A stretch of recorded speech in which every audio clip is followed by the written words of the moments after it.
संहारन के लिए जो अस्त्र था वो भी आप खो चुके हैं। तो इसका पूर्ण अर्थ यह है दुर्योधन कि अंगराज अब उस बूढ़े शेर की भांति हो गए जिसके दांत भी टूट गए हैं और पंजे के नाखून भी झड़ चुके हैं। और ऐसे शेर के साथ चूहे भी व्यंग करते हैं। अब महाराज शल्य को देखो, इनकी शक्ति और भव्य सेना की सहायता से हम विजय प्राप्त कर सकते हैं। अब यदि अंगराज आपके परम मित्र हैं तो वो भी इस बात को मानेंगे, हैं? क्यों अंगराज? अमरश्री, मुझे कर्ण की मित्रता पर कोई संदेह नहीं है। जिसने अपना सबसे महत्वपूर्ण शस्त्र मेरी सुरक्षा के लिए उपयोग कर लिया और ना ही उसके शौर्य पर। संदेह तो मुझे शल्य पर है, क्योंकि कायरों के भांति रण छोड़कर भागना सबसे पहले इन्हें आता है।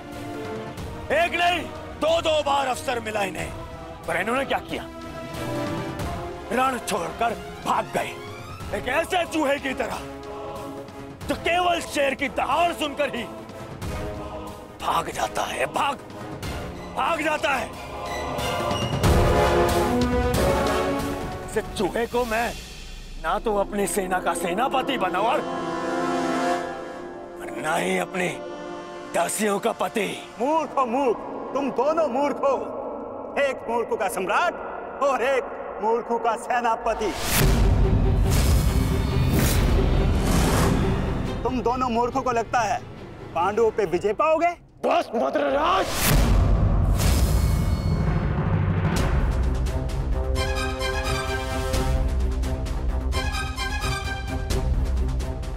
मैं भले ही छोटी जाति का हूं, परंतु तुम्हारे कार्य और तुम्हारी जीवा मुझसे भी निचली जाति के हैं।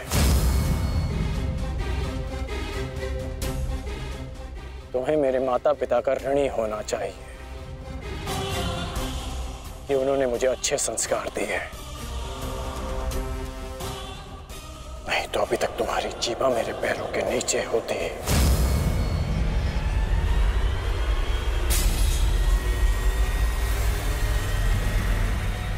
अब एक और शब्द अपनी जीवा से निकाला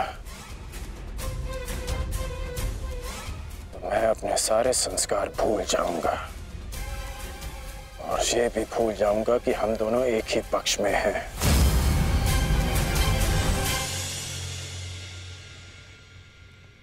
कुछ भी कह लो, कुछ भी कर लो, जब तक तुम सेनापति हो मैं नहीं लड़ूंगा।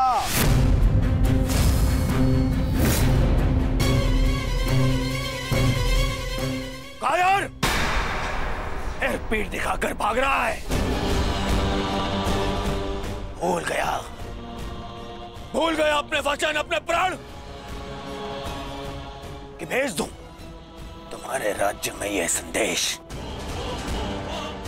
कि उनका राजा न केवल भगोड़ा है पर अपने वचन भी नहीं निभाता।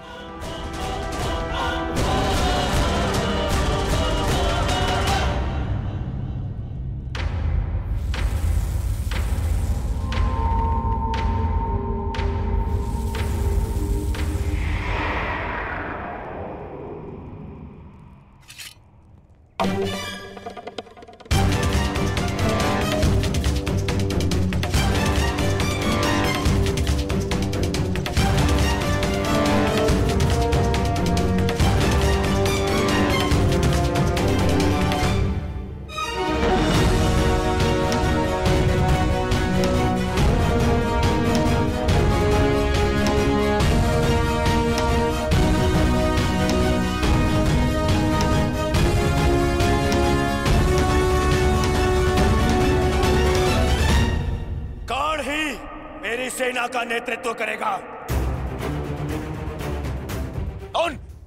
उन पांडवों ने केवल छल से हम पर विजय प्राप्त की है।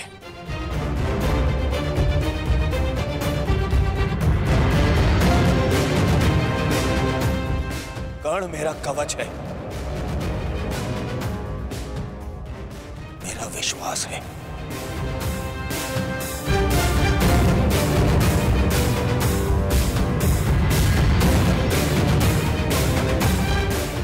और कल मेरे विश्वास की विजय होगी,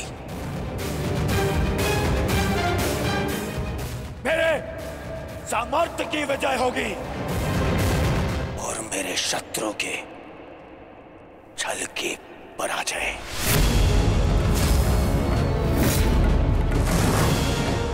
अंगराज कर्ण की, अंगराज कर्ण की, सर सेनापति की, सर सेनापति की।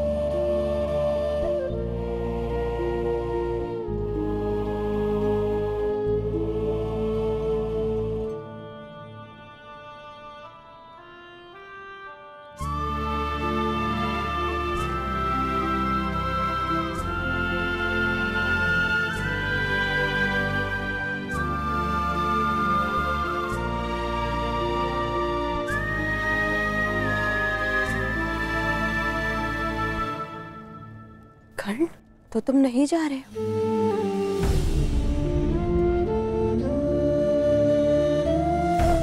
कर्तव्य का बंधन अपनों के बंधन से बड़ा होता है वृषाली। मेरे परिवार के लिए मैं अनेकों परिवारों का विश्वास नहीं तोड़ सकता। सेनापति का कार्य एक पति के कार्य से बड़ा होता है।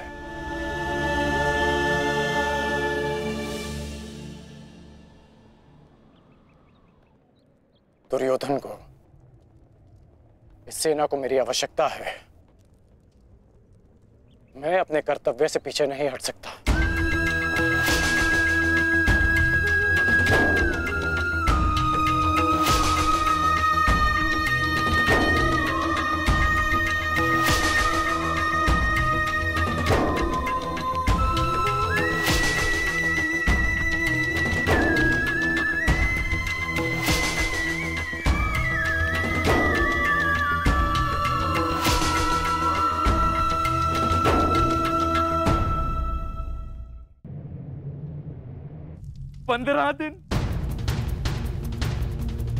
मात्र 15 दिन पूर्ण हुए हैं इस युद्ध के संजय, और इन 15 दिनों में मैंने अपनी सारी शक्ति, सारे सहारे खो दिए हैं।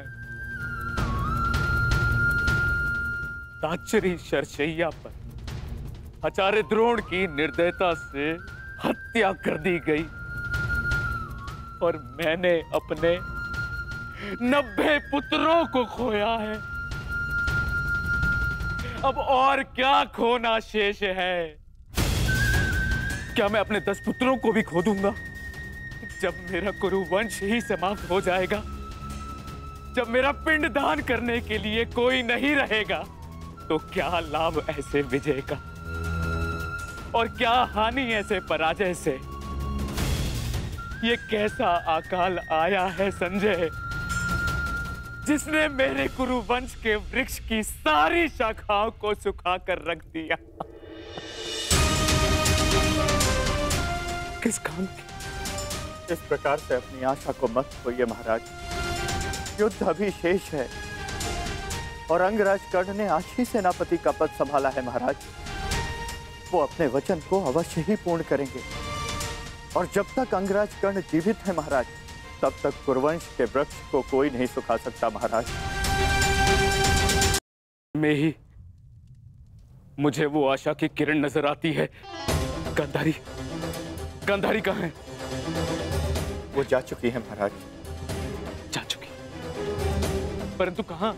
उन्हें सूचना मिली है कि निकट के गांव में महर्षि वेदव्यास प्रवास कर रहे हैं महाराज, और वो शीघ्र ही कुरुक्षेत्र में जाने वाले हैं। और महारानी को आशा है इस महाविनाश को रोकने के लिए महर्षि वेदव्यास से मिलकर कोई बीच का मार्ग अवश्य निकालेंगे।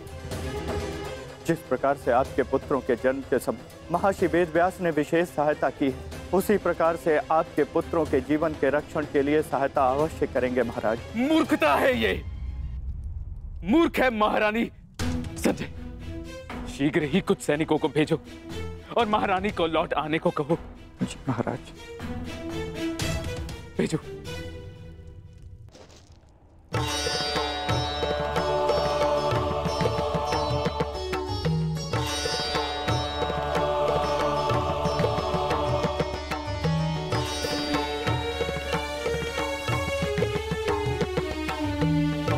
माधव, आप विश्राम कर लीजिए। सूर्य उदय होने में केवल एक प्रहर शेष है। मुझे ज्ञात है पार्थ, और आज का ये सूर्य उदय न केवल अपने साथ प्रकाश या सूर्य की किरणें लाएगा, आज का ये सूर्य उदय अपने साथ एक परीक्षा भी लाएगा पार्थ।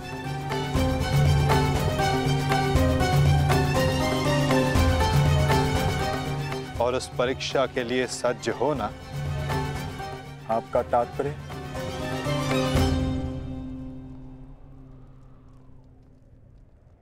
आज से व्यूहरचना का भाग केवल भाग नहीं रहेगा पार्थ, स्वयं व्यूहरचनाकार होगा पार्थ।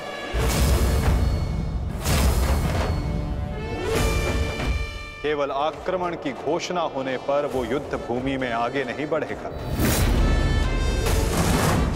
समस्त कौरव सेना युद्ध भूमि में आगे बढ़ेगी पार्थ।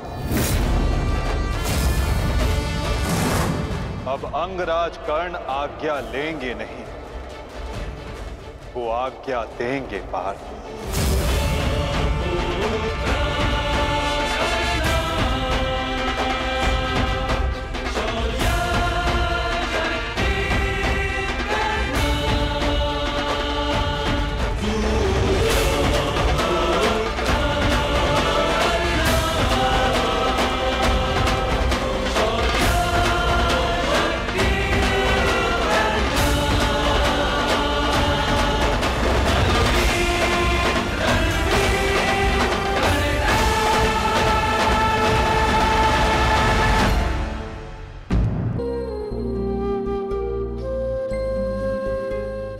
बात राजमाता, आदेश कीजिए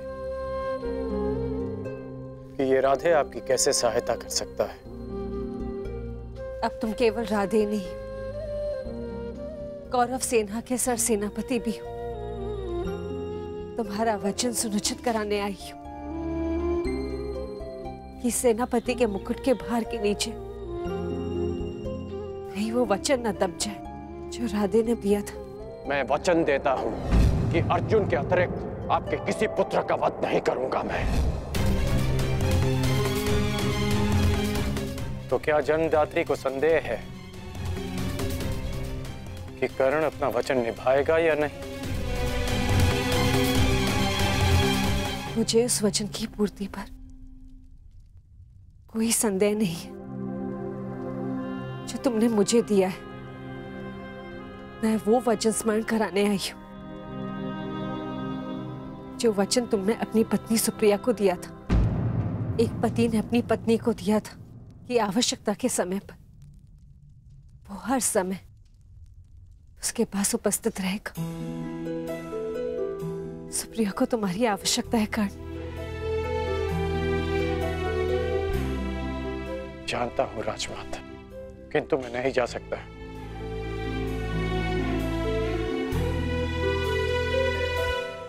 क्योंकि अब मैं युद्ध में सम्मिलित केवल एक योद्धा नहीं,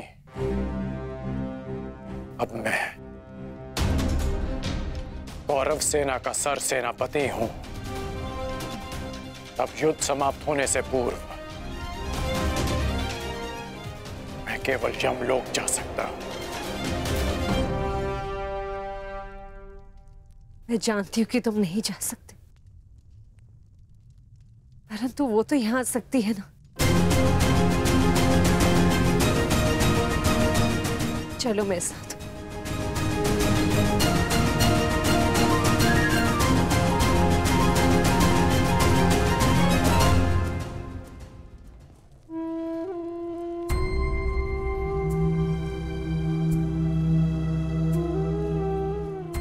सुप्रिया,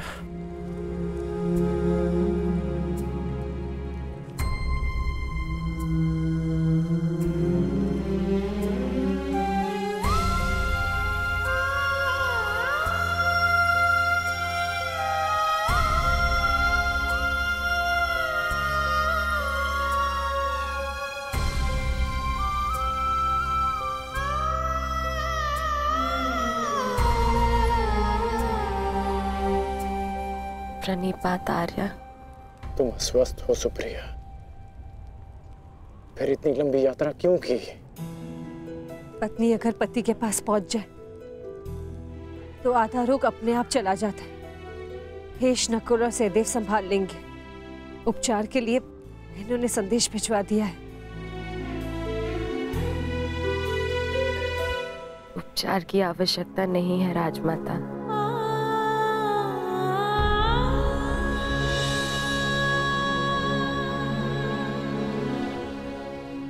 ना ही उपचार से कोई लाभ है। मेरी इच्छा थी कि मैं अपना अंतिम श्वास अपने अर्धान की छांव में लूं, बस वो पूरी हो गई। और मेरे मन पे एक बोझ रह गया। तो शोक में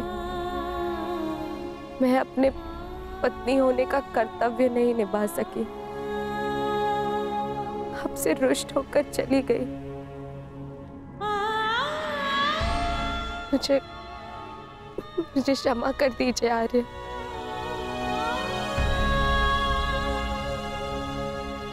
क्षमा मांगने की आवश्यकता नहीं है, मैं भी एक पुत्र हूं।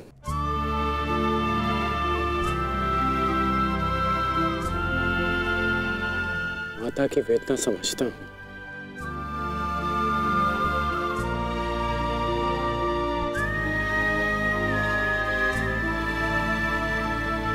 तुम्हारा कोई दोष नहीं है सुप्रिया।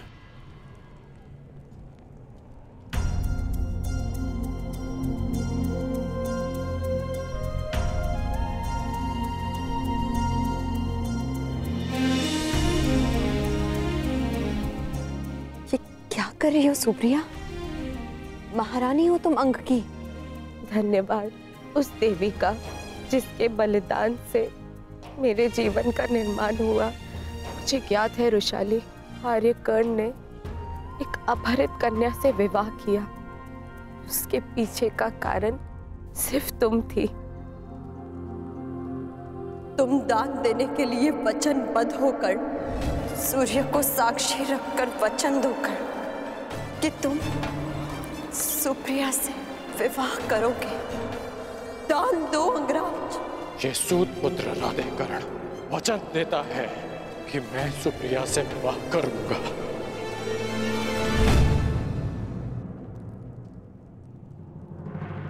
उस पल से इस पल तक मैं जितने भी पल जी हूं तुम्हारी कृतज्ञ बनकर जी हूं रुशाली।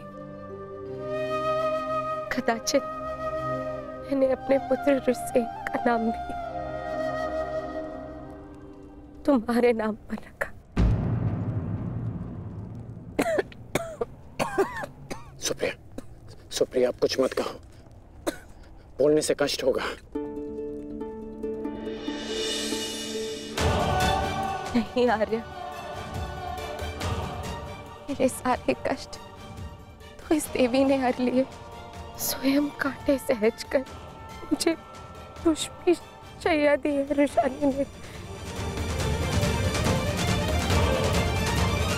तुम्हारे कारण मैं सौभाग्यवती हो गई रुशाली। तुमने अपने विवाह की यज्ञ में दी रुशाली ने मेरे नाम की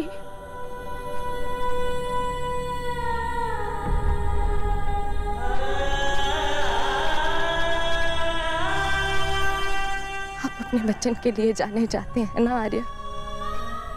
आपकी अर्धांगिनी होने के नाते मैं चाहती हूं कि आपका हर वचन पूरा हो, कोई भी वचन अधूरा ना रहे। आपका एक वचन है आर्य जो मेरे कारण अधूरा रह गया था।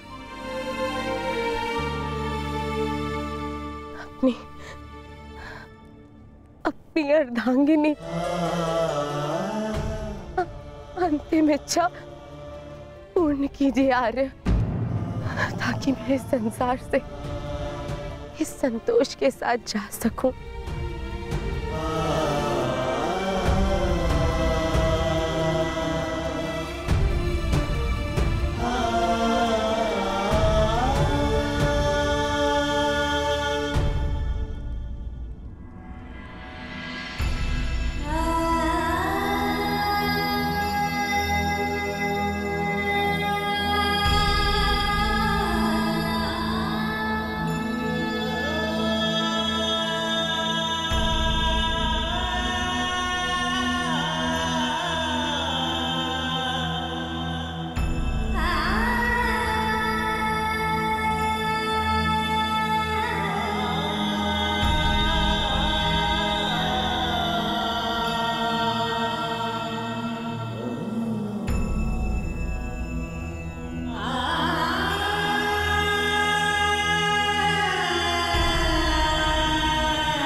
बस मित्र,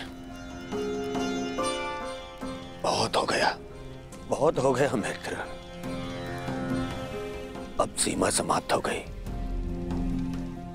हम दोनों की पीड़ा सह पाने की सीमा समाप्त हो गई है मित्र। अब और नहीं, अब कल अंत होगा, हमारी पीड़ा का अंत होगा। हम कल इस युद्ध का अंत करेंगे मित्र, अंत करेंगे इस युद्ध का कल ही।